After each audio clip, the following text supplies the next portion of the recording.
Meus irmãos, a paz do Senhor. Juízes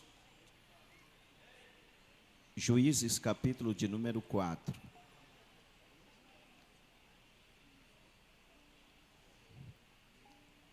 Juízes capítulo 4, versículo 1 a seguir. Porém, os filhos de Israel tornaram a fazer o que parecia mal aos olhos do Senhor.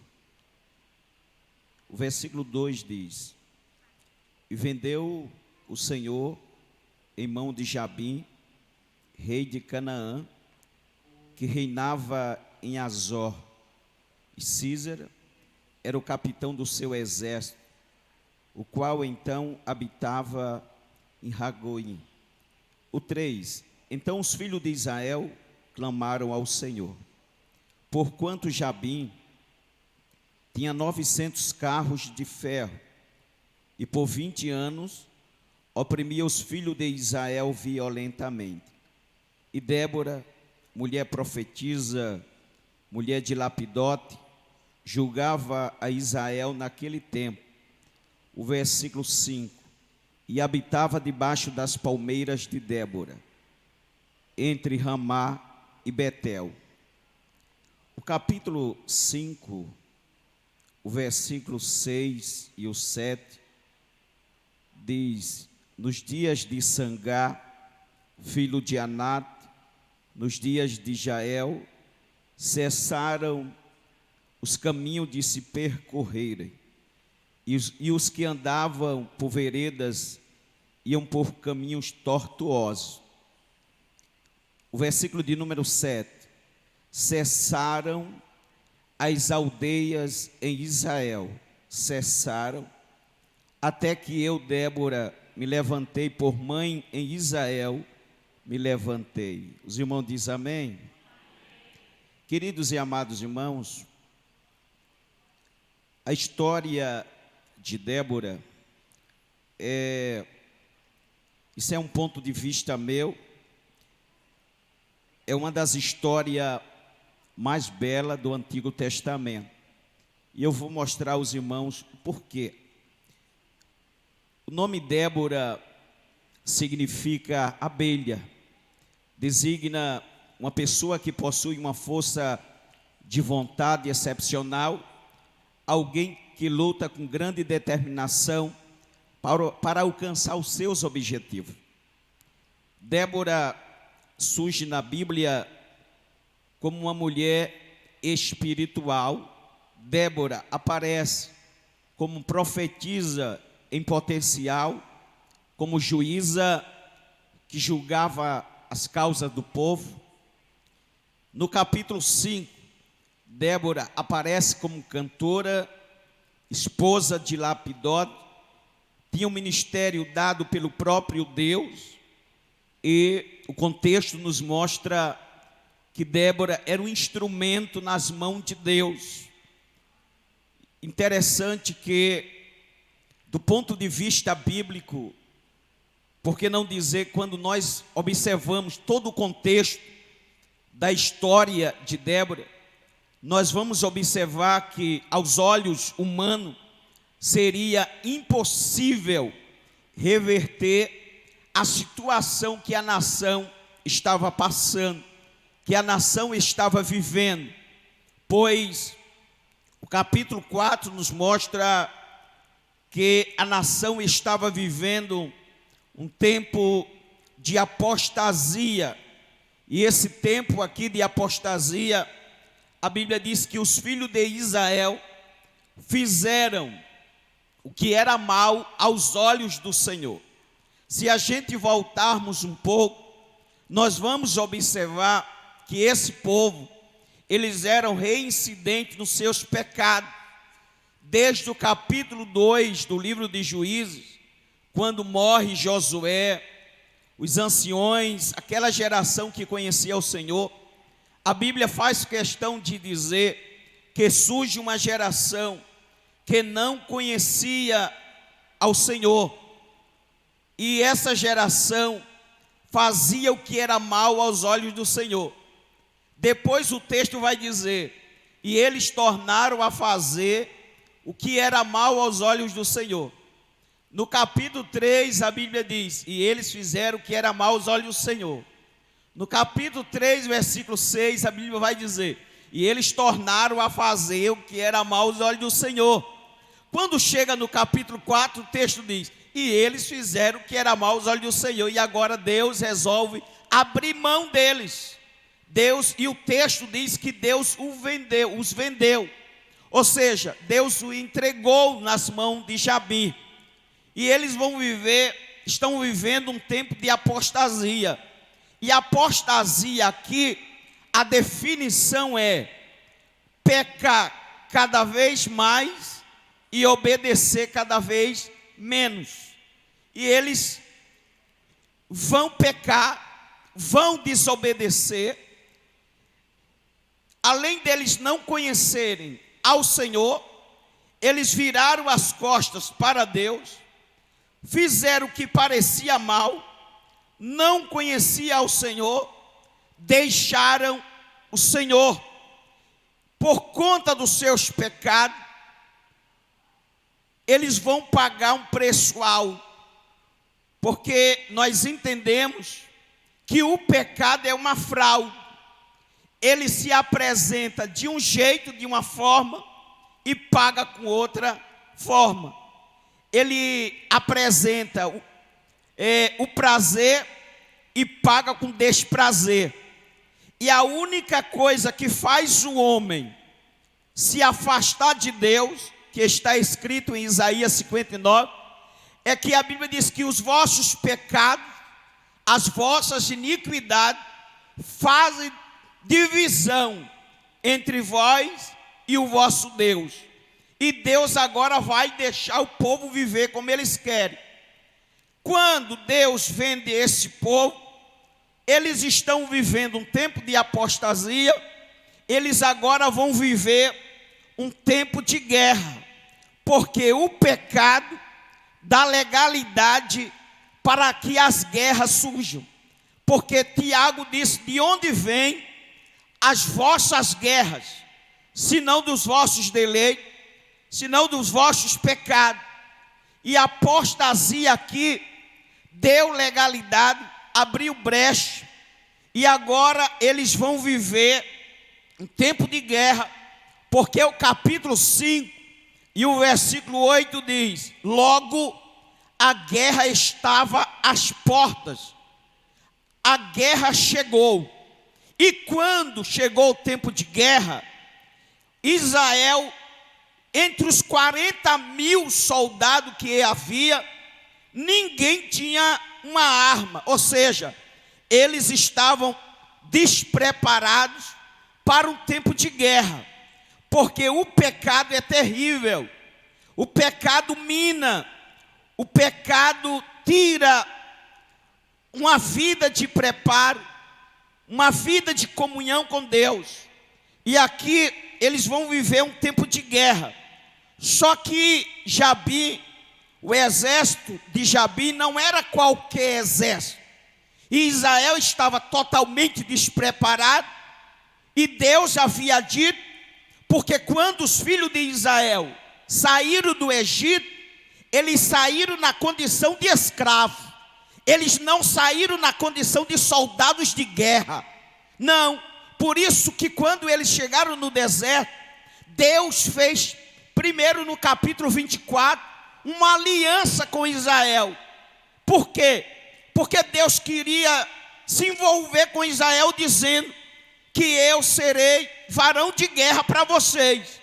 Visto que vocês não têm possibilidade de guerrear, vocês não precisam, eu vou guerrear por vocês.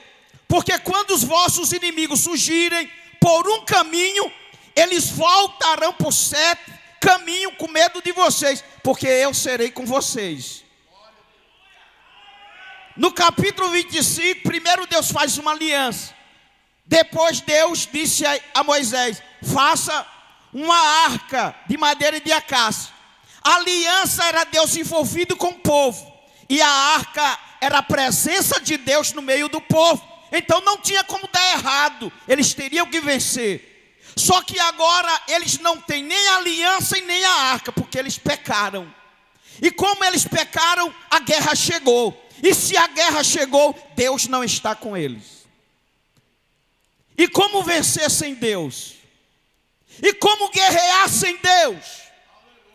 E mais com o exército de Jabim, que era praticamente invencível. Havia 900 carros de ferro. O seu exército era o mais temível, era o mais preparado em armas de guerra para a época. E o contexto, os irmãos vão ver que a terra começou a ficar cheia de anarquia, de violência. Havia bandido por toda parte, não havia nenhuma entrada pública segura. E agora Israel estava sem a presença de Deus, sem a aliança e sem a arca. E o que fazer? Vai gerar algo pior. E o que é? Veio uma opressão. Primeiro veio a apostasia. Segundo veio a guerra. E como consequência veio uma grande opressão. Porque a Bíblia diz que por 20 anos Jabim oprimia os filhos de Israel violentamente. A NVI diz que Jabim oprimia os filhos de Israel cruelmente. E eu fui buscar nos originais, porque a Bíblia faz questão de dizer que Jabim oprimia os filhos de Israel violentamente. Porque a Bíblia não só diz assim, e Jabim oprimia os filhos de Israel. A Bíblia faz questão de dizer, e Jabim oprimia os filhos de Israel violentamente. Por que violentamente? Olhe para cá. Deixa eu tentar explicar a vocês. Vou ver se eu consigo. A terra de Canaã era de quem? Deus prometeu a quem? A terra de Canaã, Deus prometeu a quem? Israel. Deus disse a Israel, eu vou dar a vocês uma terra ruim, uma terra boa, que mana leite e mel. Porque Deus não dá o que não presta, Deus só dá o que é bom. O problema não está em Deus, o problema está em nós.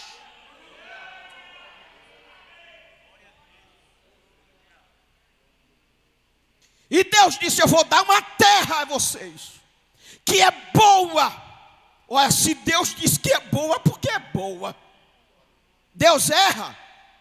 É boa, que mana leite e mel. Agora vocês têm que ter cuidado. Não façam laço e nem aliança proibidas com os inimigos de vocês.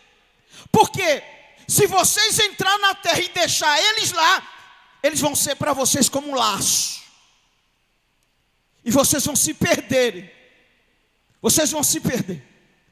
Só que, observe, vamos partir desse pressuposto. Jabim, ele está reinando aonde?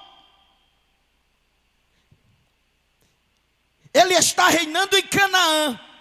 E de quem era Canaã? Era de Jabim? Não, era de Deus, como promessa para os filhos de Israel. E o que Jabim está fazendo? Por que deixaram ele reinar? Por que deixaram ele ascender ao poder? Porque esse Jabim é maligno. Esse Jabim é terrível. É satânico. É diabólico. E todas as vezes que acende alguém que é diabólico, a primeira coisa que ele faz é oprimir o povo de Deus. Porque o diabo não gosta de crente. O diabo não gosta de você. O diabo não gosta da sua família. Ele lhe odeia. Diga Israel. Israel quem pode dizer, se o inimigo pudesse já tinha nos engolido vivo.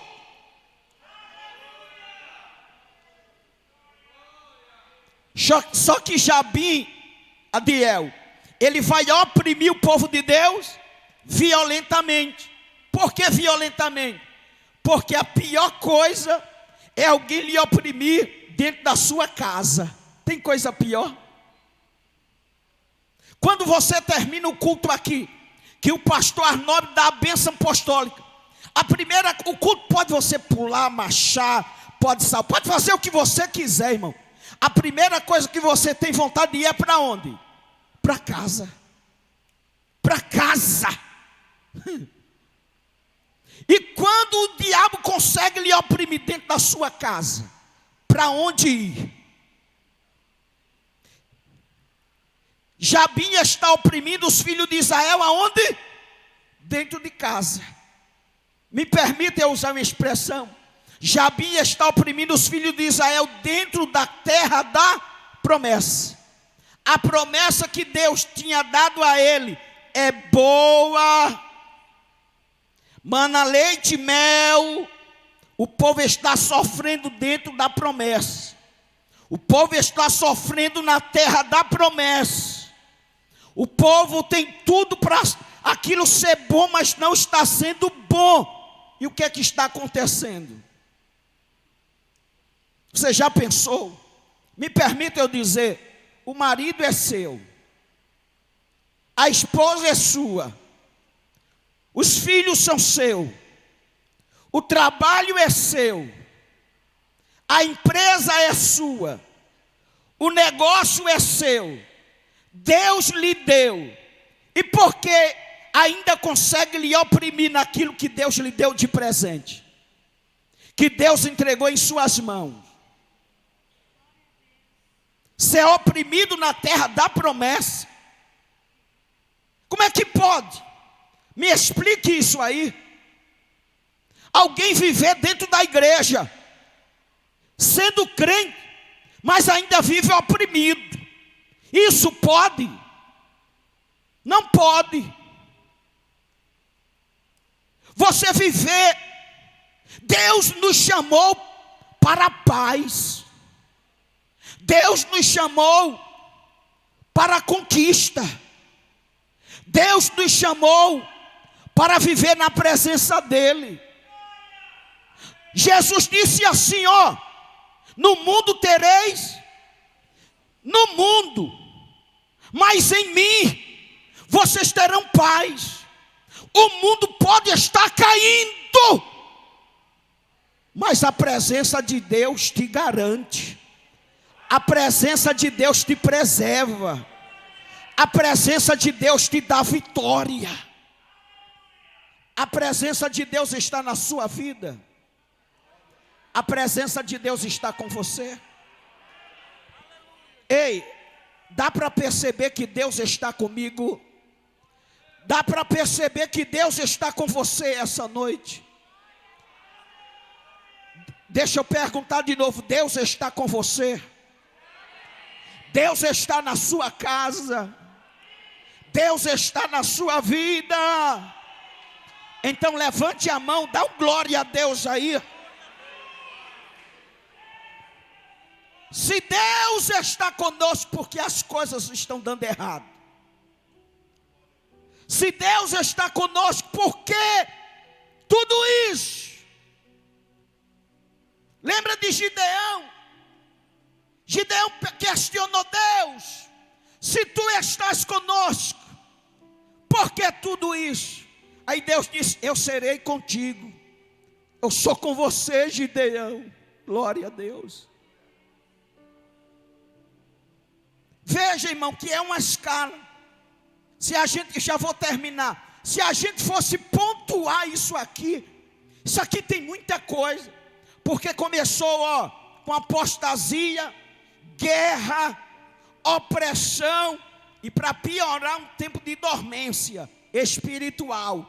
Porque o pior é isso aqui.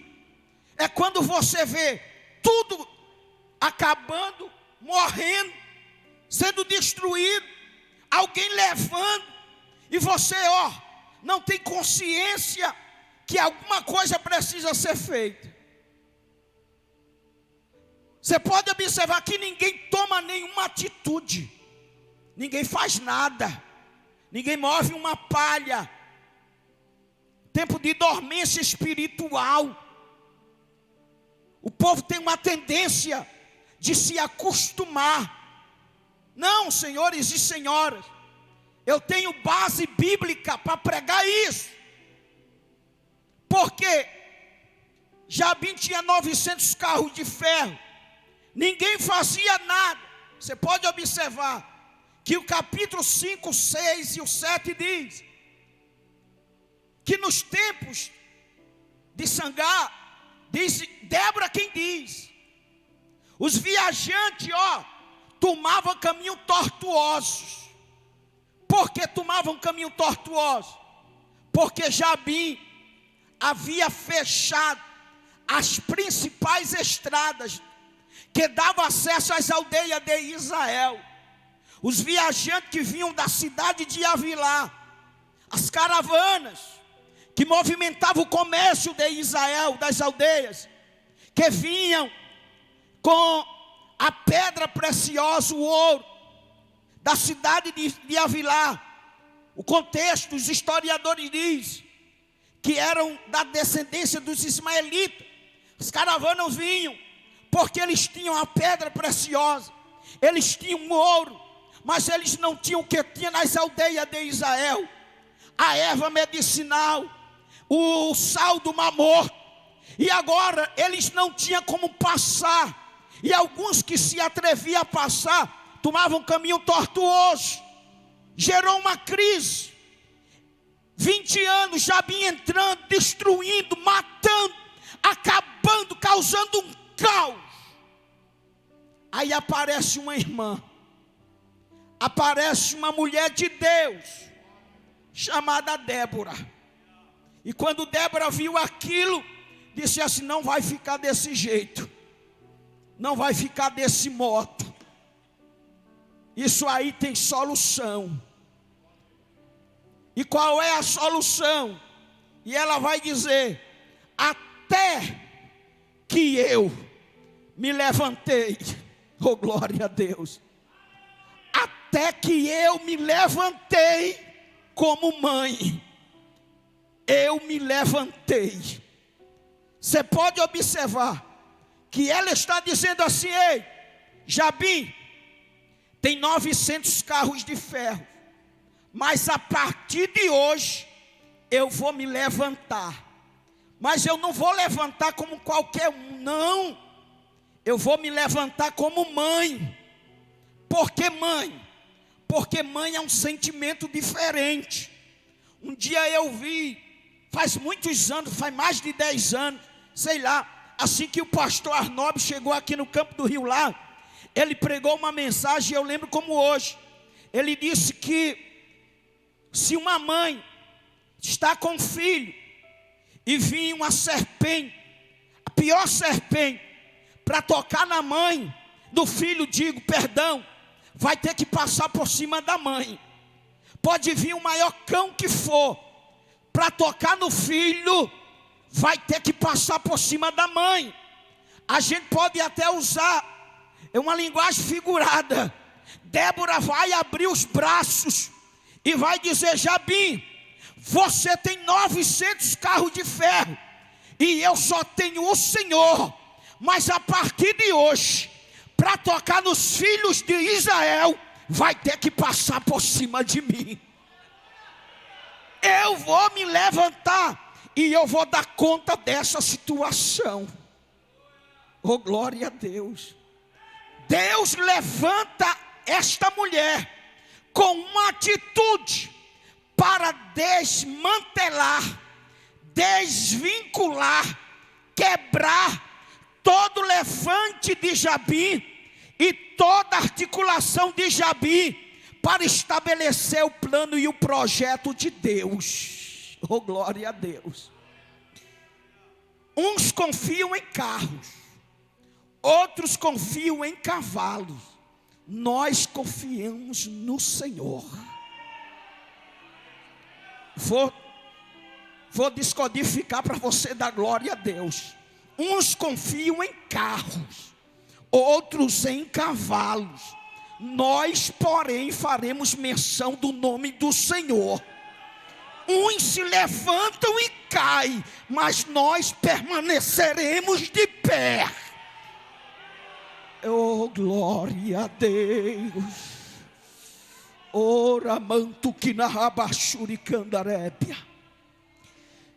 Jabi tem um escritor, isso não é meu, vou reproduzir para vocês, que diz assim, que Jabi fechou Débora todas as portas, mas teve uma porta que ele não conseguiu fechar, foi a porta do círculo de oração de Débora, que ficava debaixo, aleluia, da palmeira de Débora, oh glória a Deus, e era debaixo da palmeira que Deus dava vitória a Débora. E agora eu lembrei, falando da palmeira de Débora, que Adão tinha um jardim, Abel tinha uma oferta, oh glória a Deus, Noé tinha a arca, Abraão tinha o altar, Isaac tinha um poço, Jacó tinha a escada, José tinha a túnica, Moisés tinha a vara, Miriam tinha o tamborim, aleluia, Davi tinha a funda e a pedra, mas Débora tinha a palmeira, e o escritor aos Hebreus diz que nós temos um altar, e quem tem um altar não perde, oh glória a Deus. Quem tem um altar aqui? Quem aqui tem um altar?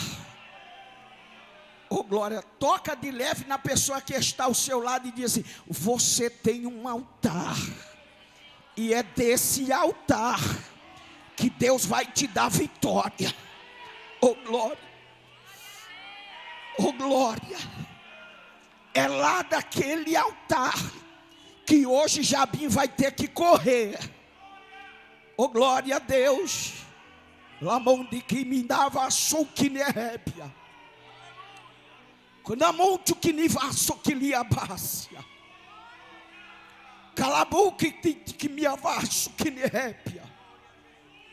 Parrai toque me que me vasso que nérébia. Por favor, eu já vou terminar.